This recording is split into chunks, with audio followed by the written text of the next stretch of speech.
I'm Cape Joel, and this is Comic Smack, your weekly, daily, all-the-time, anytime comic show where I give you your fix of everything you need to know from the world of comic books and superheroes. And on today's show, we are taking a closer look at Batman issue number 32, the grand finale of the War of Jokes and Riddles. What horrible secret has Batman been keeping from his friends and family? Well, let's hop on in together and find out. So, as the comic opens up, we are once again reminded that the entire framing device of War of Jokes and Riddles has so far been one of the longest post-coitus stories ever told. Keep this Bruce and Selina stuff in the back of your mind because it will become important again by the end of the issue. Now, picking up from where the last issue actually left off, Batman, Riddler, and the Joker were all in one giant three-way standoff, which leads to a giant three-way scuffle. And why yes, even though Batman is a black belt who traveled the world practicing fighting styles, he somehow can't take on two dudes who are about 90 pounds each. Once again, one of the unfortunate things about Tom King's writing is he really seems to throw power level to the wind. Not that any of that matters, because Riddler gets hit once and surrenders, probably the first thing he's done that's actually been in character this whole time. From here though, Nigma stops addressing Batman completely, talking through him instead at the Riddler, saying, "Hey, isn't this funny? Doesn't this make you want to laugh? My whole plan fell apart. I was undid by Kite Man. Isn't that positively hilarious? Isn't that a great gag? Why aren't you laughing? Why aren't you finding this funny, you ungrateful clown?" Yes, that's right, everybody. The entire reason Nigma had behind kickstarting the War of Jokes and Riddles in the first place was he wanted to discover the greatest answer to the greatest riddle of all, and that is, why is the Joker unable to laugh? What could possibly make him laugh?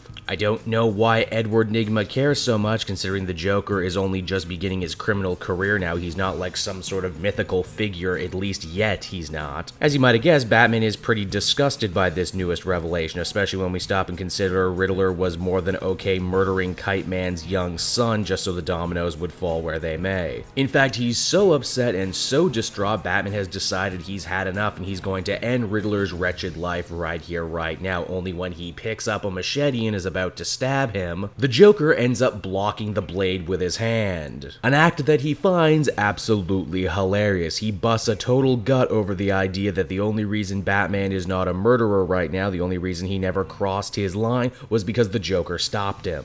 Yep, that was it, everybody. That was the big secret. And when Batman asked the Joker why he would be willing to do something like that, the Clown Prince responded by saying he'll only tell him once Batman can tell him the difference between a riddle and a joke. Even though the answer should be obvious to anyone with a dictionary, a riddle is a logic puzzle, while a joke is normally humorous and involves a setup and a punchline. And with that, we once again head back to the present with the all-important question hanging in the air, and that is when Bruce asks Selina to marry her, what did she say? And would this revelation about his greatest regret impact their future nuptials? Well, the answer is no. No, Selina agrees to marry him anyway, saying that at the end of the day, we're all who we are meant to be, both good and bad, and that she loves Bruce anyway. Aw, as the comic ends. So that was Batman number 32, everybody, the finale of the War of Jokes and Riddles, and I would be lying if I said I didn't walk away from this story going, really? Really, that's it? The Joker stopping Batman from killing someone is an interesting idea, but it's also a huge sweeping retcon, and you would figure if it was ever so important, maybe the Joker would have mentioned it once or twice up until now. Maybe he would have held it over Batman's head, only none of that happened because it just got invented just now. Also, if that's all the reveal was going to be, did we really need 2 months worth of build-up? Furthermore, if it was Bruce telling the story to Catwoman, why did he tell her all the parts that she was there for? It feels like King desperately had an endgame in mind, but was sloppy about how he got there. The one part I did quite enjoy is the Riddler's monologues throughout this issue. He actually gets quite mad at Batman for interrupting him while he was on a tear, saying, "Hey, not everything is about you," which I think more than anything sums up the War of Jokes and Riddles as a whole. It was about many things, but it wasn't really about Batman at the end of the day, was it?